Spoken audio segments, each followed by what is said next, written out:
Hey guys, what's up? Eli here. In this training, I'm going to show you exactly what my criteria is for when I or somebody on my team, we go out into the market, we're trying to find new products to test, new products to sell. I wanted to make this video because I still see so many people get hung up, so many of you guys get hung up on product research, and a lot of it just comes back to not really having a clear understanding or idea about what it is you are actually going out there trying to find. Without a clear understanding of what it is you're trying to find, how are you ever going to know when you actually find it? You're not. Okay, so I wanted to make this video to help you guys, to show you exactly what my criteria is. Now, you might not use this criteria, you might have your own. That is completely fine too. But it's very important that you have a criteria when you're looking for products, okay? I just see so many people not having a criteria, and that is why a lot of people come unstuck when it comes to doing effective product research. So my criteria for finding a product to test, it has to meet 5 different criterias, okay, for it to be validated enough for me to actually want to put some testing budget behind it. What is my 5 criteria for finding a product that I'm going to be prepared to actually spend testing money on? The first one is it needs to solve a big problem, okay? All products in the entire world, every product solves a problem, from chocolate bars to cars to whatever it is. Every product solves a problem, but are all problems created equal? No. Some people are prepared to pay money to solve a certain problem. If the problem is big enough and painful enough, people will pay money to solve it.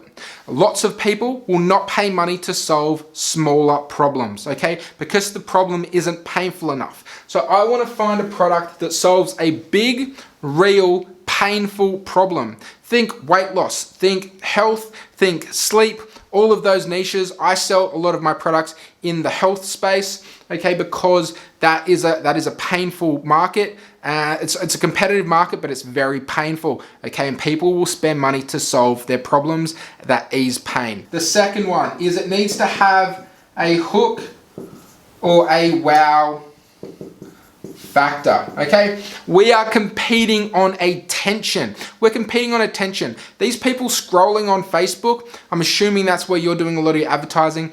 They're scrolling on Facebook. They have no buyer intent. They are not in the buying mode. So we need something that can stop the mid-scroll, something that's attention grabbing, something with a hook, a wow factor, a unique selling point that gets them to stop and go, wow. It's called hook, story, offer.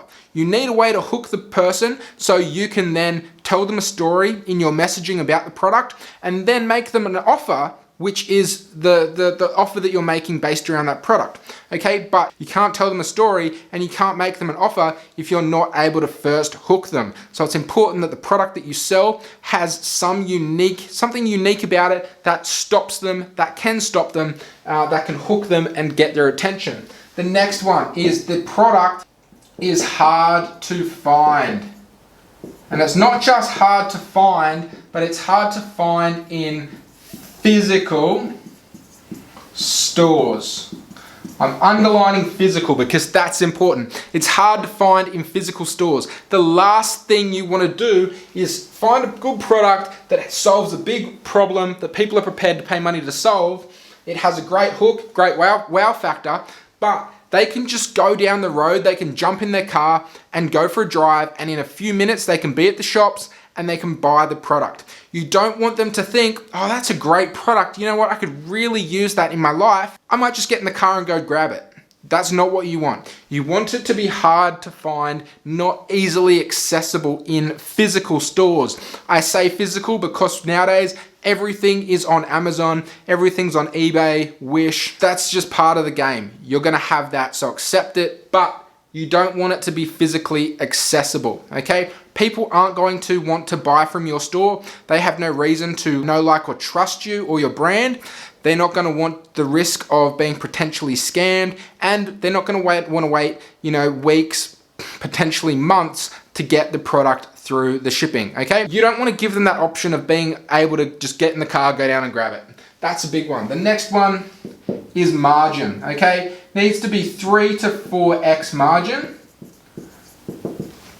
But it also has to have greater than $40 sale price. 3 to 4x margin and has to be at least $40 per unit sold. I'm in a position where I get to see at the moment a lot of people's ads dashboards. I get to talk to a lot of people who are getting started with e-commerce, and I get a lot of people saying to me, hey, I've got this great product. I really think it has potential. I'm buying it for $3 and I'm selling it for $15. That will not work, okay? You don't want a product that has 3 to 4x margin, but it is still low ticket, okay? I've got a few videos on my channel that talk about the math, the money math behind how to hit those big numbers, $100,000, multiple $100,000 months. You're not gonna do that if you're selling a $15 product. I don't care how good the margin is. You're not gonna get a sale on Facebook nowadays for a couple of bucks. It's not gonna happen, okay? You need to be selling a product that has at least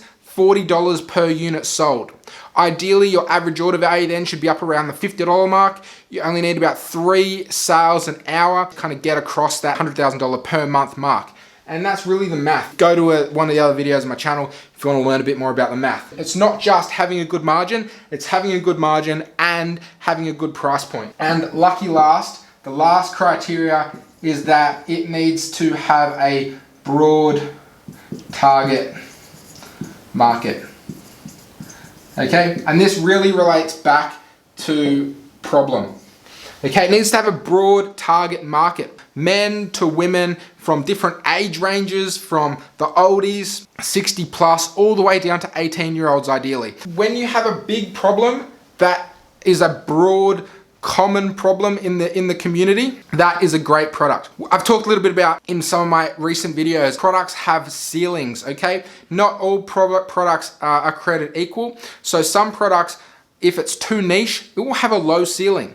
You want products that have a really high, almost infinite ceiling, okay? And that's what you're gonna get when you have a big problem and a big broad market, okay? If it's too niche, you're gonna burn through that audience too quickly when you're scaling.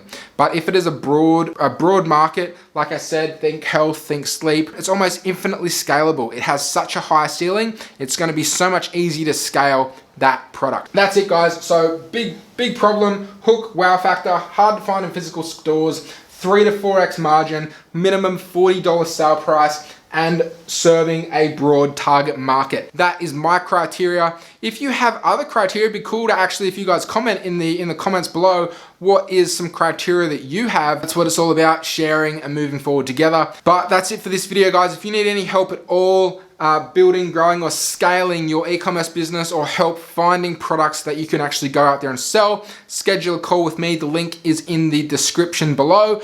And that's it, guys. I'll see you in the next video. Bye.